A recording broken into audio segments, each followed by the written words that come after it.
Hello, and welcome to the English Learning Podcast. I'm Jason, your host, and today we have an exciting episode for you. If you've ever struggled with improving your English fluency, pronunciation, or confidence, then this episode is for you. And I'm Julia, your co-host. Today we're going to talk about one of the most effective techniques for learning English: shadowing. This is a powerful method that can help you sound more natural, speak more fluently, and improve your listening skills at the same time. Now, you might be wondering, what exactly is shadowing?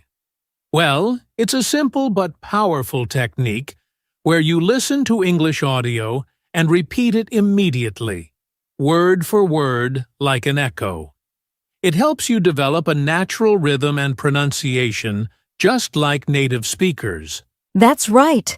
Shadowing is not just about repeating words, it's about training your brain to think in English and speak without hesitation. Many successful English learners, even professional speakers, have used shadowing to reach fluency. If you've been looking for a fun and effective way to practice speaking English without a partner, then stay with us. By the end of this episode, you'll know exactly how to use shadowing to take your English to the next level. So grab your headphones, find a comfortable spot, and let's dive into how shadowing can transform your English. All right, let's start with the basics.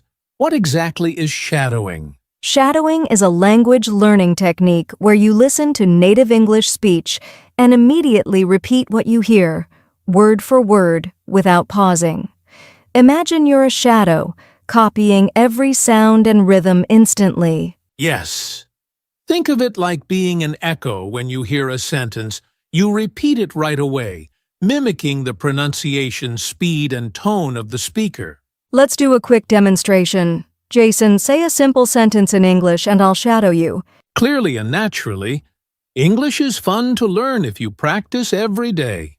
Immediately repeats with the same rhythm and tone. English is fun to learn if you practice every day. See? Julia didn't just repeat the words. She copied my intonation, pronunciation, and rhythm. That's the key to shadowing. There are actually different styles of shadowing. Let's go through them quickly. This is when you repeat immediately after hearing the speaker, like Julia just did. It's great for fluency and pronunciation, but can be challenging at first. With this method, you listen to a sentence first, then pause and repeat it. This is helpful for beginners who need a little more time to process the words. This is when you practice with slower audio, like beginner-friendly podcasts or audiobooks. It's great for improving pronunciation and confidence. The best part about shadowing is that it forces your brain to think in English, not translate. That's what makes it one of the fastest ways to sound more natural. Exactly. It's like training your mouth and brain at the same time. The more you shadow, the more confident and fluent you become. Now that you know what shadowing is, let's talk about why it works so well for English learners. All right. Now that we know what shadowing is, let's talk about why it works so well for English learners. One of the biggest benefits? It improves your pronunciation. That's right. When you shadow, you're not just repeating words, you're copying the native speaker's pronunciation, stress, and intonation. Over time, this helps you sound more natural and clear. Think about it. When babies learn to talk, they listen to their parents and imitate them. Shadowing works the same way. Instead of guessing how to pronounce a word, you just copy how a native speaker says it. This is a big one. Shadowing helps you stop translating in your head and start thinking in English naturally. Exactly. Many English learners struggle because they translate from their native language before speaking. But with shadowing, you're training your brain to hear, process, and speak in English directly without needing translation. Over time, this makes speaking English faster and more automatic. No more long pauses trying to find the right words. One of the best things about shadowing is that it's a two-in-one exercise. You improve both listening and speaking skills at the same time. That's true. When you listen closely to a native speaker and repeat what they say, you're training your ears to understand natural English speech while also practicing speaking. And since you're focusing on intonation, rhythm, and pronunciation, you also get used to how English really sounds in conversations. Many English learners feel nervous about speaking, but shadowing helps build confidence because you get used to hearing your own voice in English. Yes. At first, it might feel strange to repeat after someone, but the more you practice, the more natural it becomes, and soon you'll feel more comfortable speaking English in real conversations. And the best part? You don't need a partner. You can practice shadowing alone, anytime, anywhere. It's like having a personal speaking coach. So now that we know why shadowing is so powerful, let's go step by step on how to do it correctly. Stay with us. All right. Now, let's go step by step on how to practice shadowing correctly. The first step is choosing the right audio. That's important. You should pick something that's clear, natural, and at your level. If it's too fast or complicated, it'll be frustrating. Great choices include podcasts, audiobooks, news reports, or YouTube videos. And for beginners, I recommend using content with subtitles so you can follow along. Exactly. And if you're just starting out, try slow-speed English podcasts or videos made for learners. Before you start shadowing, take a moment to just listen to the audio. Yes, don't repeat yet, just focus on understanding the words, pronunciation, and rhythm of the speaker. This helps your brain get familiar with the sentence structure and tone before you start speaking. Now comes the fun part, shadowing. As soon as you hear a sentence, repeat it immediately like an echo. Try to match the speaker's tone, pronunciation, and speed as closely as possible. It's okay if you don't get it perfect. Just keep going. And don't pause or stop. Even if you miss a word, keep speaking so your brain gets used to the flow of English. If shadowing at full speed is too difficult, you can try slowing down the audio. Many apps like YouTube and podcast players let you adjust the playback speed. Try slowing it to 0.75x speed so you can follow along more easily. This is a great way to build confidence before moving to full-speed shadowing. One of the best ways to improve is to repeat the same clip several times. Each time, you'll understand more and sound better. That's true. The first time might be difficult, but by the third or fourth time, your pronunciation and fluency will improve a lot. Exactly.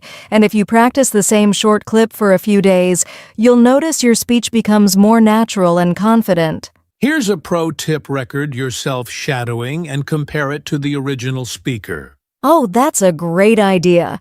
This helps you hear your own pronunciation and see what needs improvement. You might notice small mistakes in intonation, stress, or rhythm, and you can fix them by practicing more. So those are the 6 steps. If you follow them, you'll start seeing big improvements in your speaking skills. Now that we know how to practice shadowing, let's talk about some common mistakes to avoid. Stay with us. All right, now that we know how to practice shadowing, let's talk about the best types of content to use. First on the list, podcasts for English learners. That's a great choice. Podcasts are perfect because they have clear pronunciation, natural conversations, and different accents. Exactly. And some podcasts are made specifically for English learners, so they speak a little slower and use everyday vocabulary. Yes, some great examples include the British Council podcast, the BBC Learning English podcast, and of course, the Easy English Talk podcast. Another great option? Audiobooks. You can listen to a story and shadow the narrator. That's right. Audiobooks are amazing because they have proper pronunciation, clear speech, and storytelling intonation. And if you use an ebook alongside it, you can read the subtitles while listening to help you follow along. Some good beginner-friendly audiobooks are The Little Prince, Charlotte's Web, and The Alchemist. YouTube is another fantastic tool for shadowing. There are so many videos with English conversations, interviews, and even lessons. Yes, the key is to find videos with accurate subtitles so you can follow along. A good tip is to use channels that teach English naturally, like BBC Learning English TED Talks and Easy English Talk. For more advanced learners, shadowing movies and TV shows can be a great challenge. That's right. Since movies have real-life conversations, different accents, and natural expressions, they help you sound more native-like. But it's best to start with movies that have clear and slow dialogue, like Friends, The King's Speech, or The Pursuit of Happiness. Great choices! And don't forget, you can slow down the playback speed if the dialogue is too fast. So, these are some of the best types of content for shadowing. Choose the one that fits your level and start practicing. Now, let's talk about common mistakes to avoid when shadowing so you can get the best results. All right, now, let's talk about some common mistakes people make when shadowing and how to fix them. The first mistake, speaking too fast without understanding. Oh yes, some learners try to copy the speaker's speed but don't really understand the words they're saying. That's right. If you don't understand what you're saying, shadowing won't help much. So, what's the fix? Listen to the audio first without speaking. Try to understand the meaning before you start shadowing. And if it's too fast, slow it down using YouTube or a podcast app. Take it step by step. Another mistake is mumbling instead of speaking clearly. Exactly. Some learners don't fully open their mouths or pronounce words properly when shadowing. That's because they focus too much on speed and forget about clarity. A great fix. Record yourself. When you listen back, check if your words are clear and understandable. And practice speaking slowly at first to build good habits. Here's another big mistake, skipping difficult words. Yes, some learners just ignore words they don't know instead of trying to say them. But skipping words means you won't improve your pronunciation. A simple fix: pause the audio, look up the word, and practice saying it before continuing. Yes, break it down into syllables and repeat until you get it right. This next mistake is sounding flat while shadowing. Some learners copy the words but don't match the intonation or rhythm of the speaker. That's a big one. English has a natural rhythm, and if you don't copy it, you won't sound natural. So, how do you fix this? Pay attention to how the speaker's voice goes up and down. Exactly. You can even use your hand to follow the speaker's voice movement. This helps you match their natural flow. And the biggest mistake? Giving up too soon. Oh yes, some learners expect instant results and quit if they don't see progress quickly. But shadowing takes time and practice. Even native speakers improve their pronunciation with practice. That's why you should be patient, practice daily, and track your progress. Exactly. Improvement happens step by step. Keep going and you'll see results. So, those are some common mistakes and how to fix them. Next, let's talk about how to make shadowing more effective and enjoyable so you stay motivated. All right, now it's time for a fun challenge. If you've been listening so far, we want you to take action. Yes, we challenge you to try shadowing for 7 days. Just a few minutes every day can make a big difference. Here's how it works. Step 1. Choose your content. Pick a short podcast, a YouTube clip, or an audiobook passage that interests you. Step 2. Listen to it once without speaking. Focus on understanding the meaning first. Step 3. Start shadowing repeat after the speaker, copying their pronunciation, rhythm, and tone. And step 4, record yourself on day 1 and again on day 7. Compare your progress. We'd love to hear from you. After completing the challenge, let us know how it went. You can comment on this podcast, send us a message, or even post your recording online using Shadowing Challenge. That's right. The key is to stay consistent and have fun with it. We believe in you. Are you ready? Let's start shadowing. Before we wrap up, let's leave you with some final tips to make shadowing even more effective. First, be patient. Progress takes time, so don't get discouraged if you don't sound perfect right away. Second, practice daily even for just 5 minutes. Consistency is more important than long practice sessions. And third, have fun. Choose content that excites you, whether it's a podcast, a movie scene, or a motivational speech. Remember, every time you shadow, you're getting one step closer to fluency. Keep going, and don't give up. You've got this. We believe in you. That brings us to the end of today's podcast. We hope you learned something new about shadowing and how it can improve your English. Yes, shadowing is a powerful technique, and if you practice regularly, you'll see big improvements in your pronunciation fluency and confidence. Don't forget to take on our 7-day shadowing challenge. And if you found this podcast helpful, please share it with your friends who are also learning English. Make sure to subscribe to our podcast for more tips on English learning and leave us a comment. We'd love to hear about your progress. Thanks for listening. Keep practicing, keep shadowing, and we'll see you in the next episode. Bye for now and happy learning.